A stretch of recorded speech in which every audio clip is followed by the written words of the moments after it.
So number 3, we've got Jude Bellingham. His numbers have dropped a little bit at Real Madrid this season. Do you think he's been hurt possibly by the arrival of Kylian Mbappe?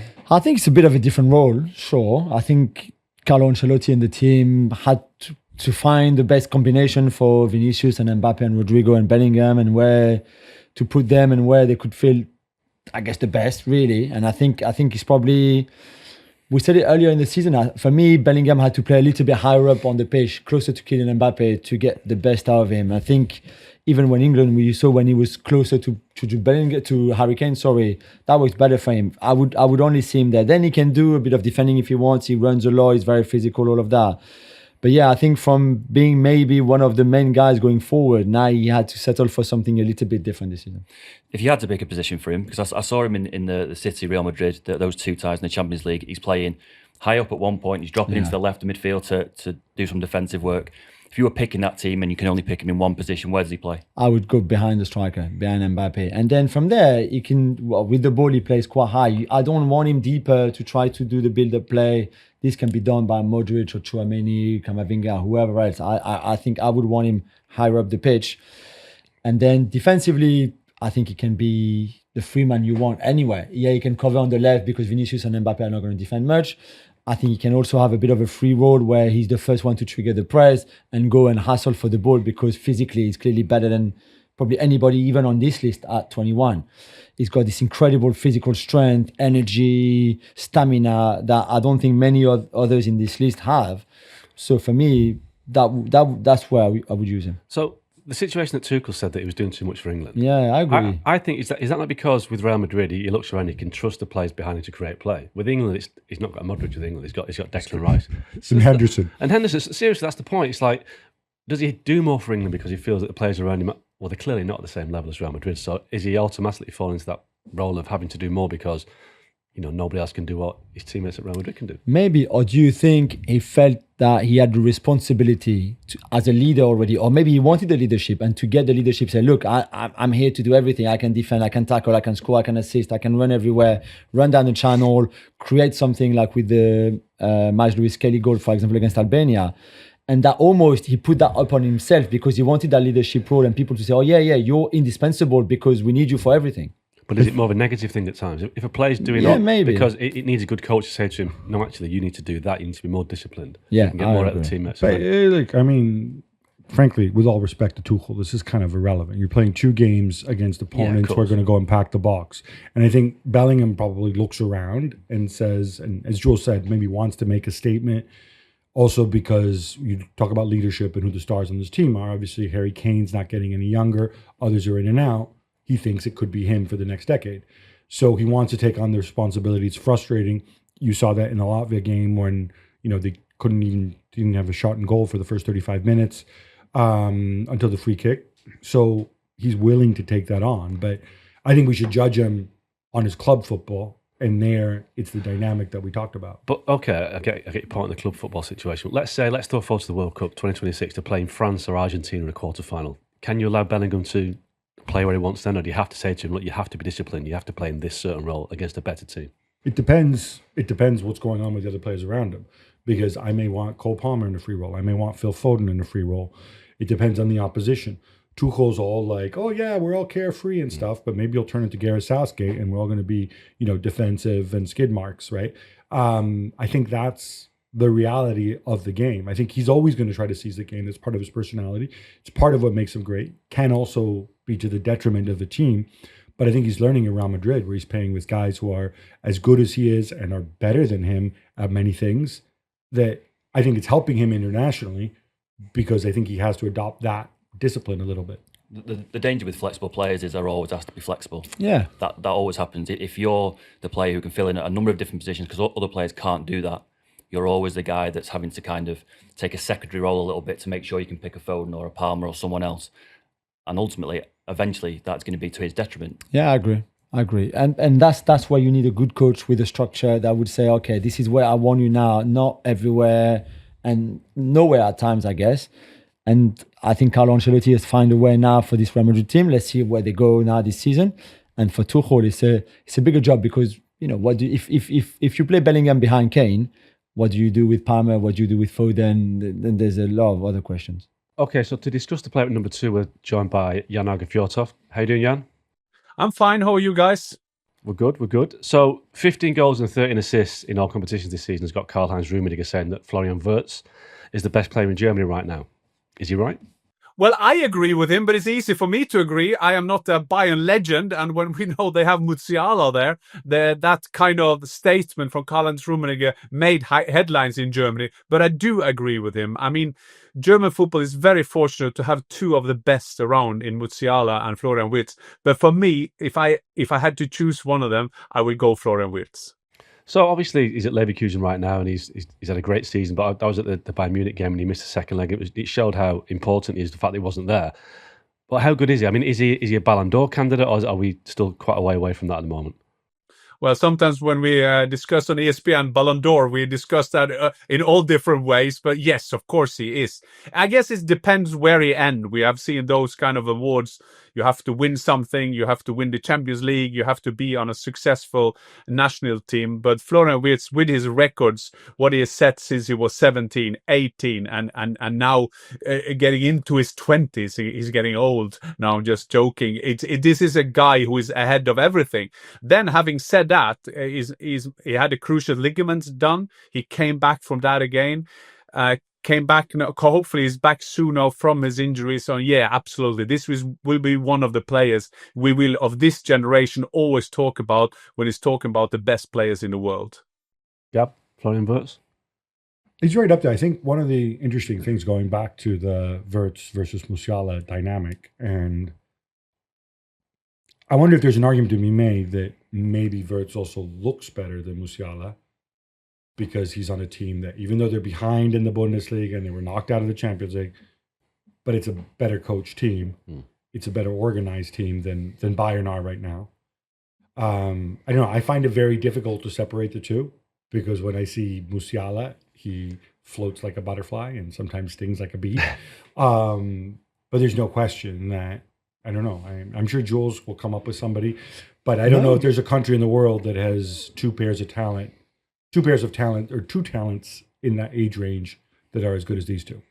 I don't think so. It's just, can they play together as in not one cancelling out each other? And sometimes at the Euros in Germany, we saw that they were never really at their best, maybe together. And I guess that will come with time, maybe, and practice and everything.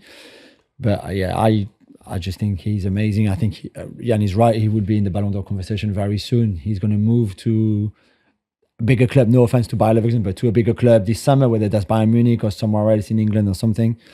And then we will see what he does in a better team. But there's no doubt that he's one of the most talented players of this list. You think he replicates those numbers at Real Madrid or Man City if he goes?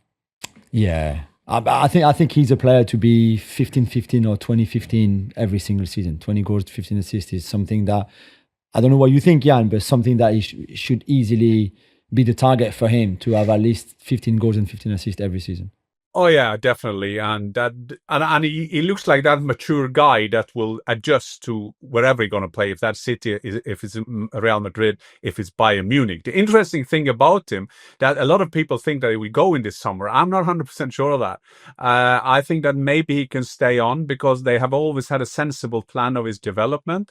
I had the pleasure to talking to Simon Rolfes when I was for ESPN at the Frankfurt Leverkusen game, and well, it seemed that they were quite not sure, but they hoped that he would stay. I also maybe think that Xabi Alonso could stay. And I think that will be the key to what he's doing. We know that Bayern Munich are desperate to put Musiala and Florian Wirtz together. But I just came back yesterday from Germany, and the big talk now in Germany is how much money do Bayern Munich really have? They keep on spending money on extensions, and these are Festgeldkonto, this account where they used to have a lot of money. That is not a lot of money anymore. That is what you need to buy a bus driver at the moment. So things change all the time. So I'm not 100% that Florian Wirtz will go. If I would say most likely now, I could be 100% wrong, of course. I think he will stay another season and then he will move, and I think then he will move abroad. Yeah, and just on that, do you think, obviously Bayern are not out of the running, but they're going to find it hard financially to do it. Do you think that Leverkusen could reject or resist a big offer from the Premier League? If Man City are keen, can they actually, financially, can they reject that? No, I don't think so, because Leverkusen, I mean, like Eintracht Frankfurt, when they started with Marmoush, there was no way they're going to sell him. Okay, if we get 80, they got 80. Now you got the same thing with Ekitike. So these clubs need to do that. I mean, if you get 130, 140 million euro for a Florian Wirtz, you can't just say, no, we gotta keep, and then we have to find a new Florian Wirtz, which will be, of course, very, very difficult for them. But these clubs, they need to sell players. And so I think that will be a unbelievable offer, but we know by financial rules and all that kind of things, there are a lot of things that need to fit together. But I think that Leverkusen, as most clubs will, if they get a fantasy offer, that they will need to sell. So go on, Jan, put you on the spot. Will he be at Leverkusen next year? Yes or no? I say he will stay. I will also say that 2 + 2 is 4. I would say that Xabi Alonso and Florian Wirtz will go in a package to Real Madrid one day in the future. You've probably already worked out by now that number one is Lamine Yamal. Who else, obviously? We're joined now from Spain by Sid Lowe. I'm sure you're sick of talking about just how good he is, but we're going to ask you again, how good is he? Well, did you know that he was only 17?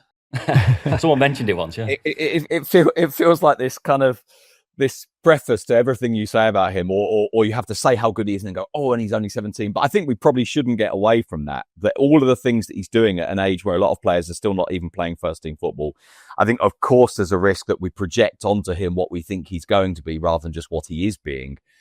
But what he's been so far this season has been fantastic. He's definitely amongst the best 3 or 4 players in Spain this season. He does things with the ball that I don't think anyone else can do. I think he's carrying a responsibility for Barcelona to make things happen, even in those games when he's either not finishing or not providing the final pass. And so maybe the statistics don't quite bear out how influential he is. I think he's been hugely important. And yeah, you come back to the age, but I think even if you strip away the age and just look at the performances, he's a fantastic footballer. I know that we like labelling every young footballer as the next Messi. Is there a genuine reason to do it, Jules, with Lamine Yamal? Are we talking about?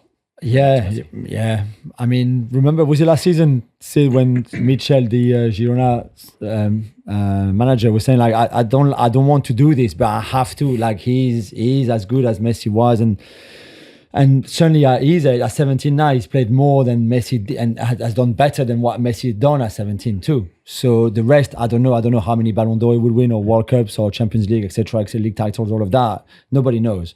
But so for now, he's certainly ahead of what Messi where Messi was at the same age, and it's a different era, it's a different team. Messi had Ronaldinho in front of him. Sure, he has Ferran Torres. Okay, so that means it's even more remarkable, right, for Lamine to do that, I guess. But yeah, I just think when you talk about gift and just pure footballing gift, and some in this list had to work really hard to get here, some were just naturally gifted. I think Lamine is the best of them all because he just had this incredible gift too. He has ridiculous physical gifts as well, and the physical maturity and an intellectual maturity that you don't often see. There's I mean, Sid can tell us better than anyone, but there's a tremendous amount of pressure to play for Barcelona anytime somebody at that age gets to the first team.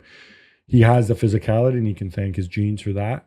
But the mentality, I mean, the guy is zen. The guy's unflappable. Very rarely do you see him make a bad decision or lose his cool. I mean, occasionally it's happened, people kick lumps out of him. I'm trying to think of a player at a club of this magnitude that has been in the first team and looked the part, looked like a veteran this early in his career. Mm. And I'm really, really struggling. Look, I think he's an amazing player, and I'm not doubting any of this, but the Messi thing, it's like, he's 17. Messi does seem to get better and better and better. Maybe Yamal is approaching his peak faster than anyone else has. To sustain this for 10, 15 years like Messi has, sure. That is tough, and obviously it's a different position as well. Clearly it's going to be, you talk about potential Ballon d'Or winners, you talk about Mbappe, you talk about Haaland, and this guy's probably going to be more than any of them, but still, it doesn't mean that he's going to be doing what Messi did at 27 when he's 27. So if he stays at this level for the rest of his career, of course, he's still one of the best players in the world. Absolutely. If he just doesn't improve at all. Yeah, it's just hard to... I don't think Messi and Ronaldo set the bar so incredibly, unattainably high that we just have to be careful about billing people as the next this or that. So Sid, is the next Messi? Well, I mean, look, what Gab says, I think there's an important point here, and this goes back to what I was saying about projection. And I think sometimes what happens, you get a young player that's really good, and you assume they will keep improving, and in a way that makes it so that if take Gab's scenario, in which you've got a player that's this good and remains this good for the rest of his career, we'll go, wow, what a player. But then there is a possibility that within that context, and to be honest, I felt this happened a little bit, for example, with Ryan Giggs. But because you project onto them at 18, well, if they're already this good, imagine how good they will be. But it might not be that projection keeps happening and that evolution keeps happening. To specifically kind of align him with Messi and to try and see where that may end up. It's true that he's done more at this age than Messi had done at this age, partly, as Gab says, because of the players ahead of him and therefore the opportunity comes sooner. And I think had Barcelona been in better condition, these opportunities might not have happened so quickly. And so we certainly wouldn't be looking at Lamine Yamal as European champion with Spain. Because, of course, you don't get that chance with Spain until you get the chance with a club. The other thing that I think is potentially different, and it's going to be really, really interesting to see if Lamine can do this, is I think if you look at Messi's career, I think you can see 3 different Messis at least, in terms of the evolution of position, of the type of the game that he played, from that kind of electric winger to being the false 9, to them being the guy that was sort of dropping deep and playing those clever, subtle passes all the time.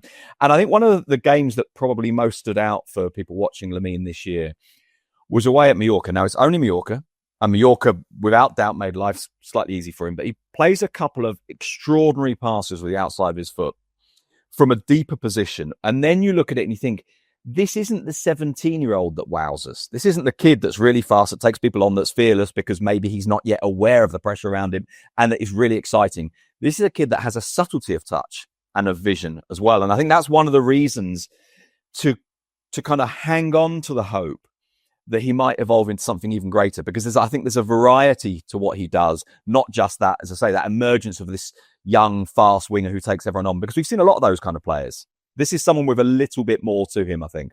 If we're talking about someone who could possibly be the face of football then, Gab, for the next decade, what are the obstacles for him to get there? Is it a risk of too much football, of burnout? Is he the type of character who could possibly be distracted by what is going to come naturally with his talent and fame? Well, I mean, as far as I understand, in terms of his family and his private life, there's no immediate red flags, maybe, or potential red flags. Sid maybe can speak to this a little more. I think what Sid said there about his evolution, because let's face it, when you're in the wing, you don't generally get to make 60-yard passes with the outside of your boot. But if he can do that too, kind of like Varane or Zidane did, then maybe his position evolves. Maybe he plays off the striker.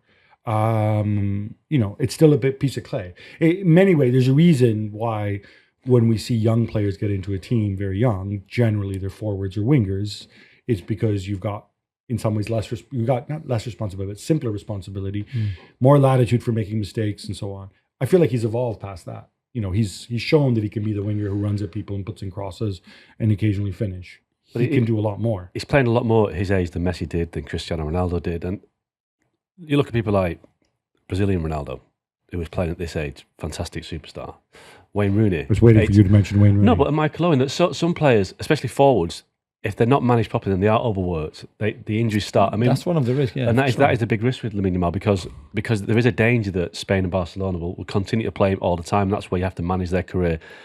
Like I say, Messi and Cristiano Ronaldo weren't playing as regularly as he is at that age. Sid, where do you stand on that then?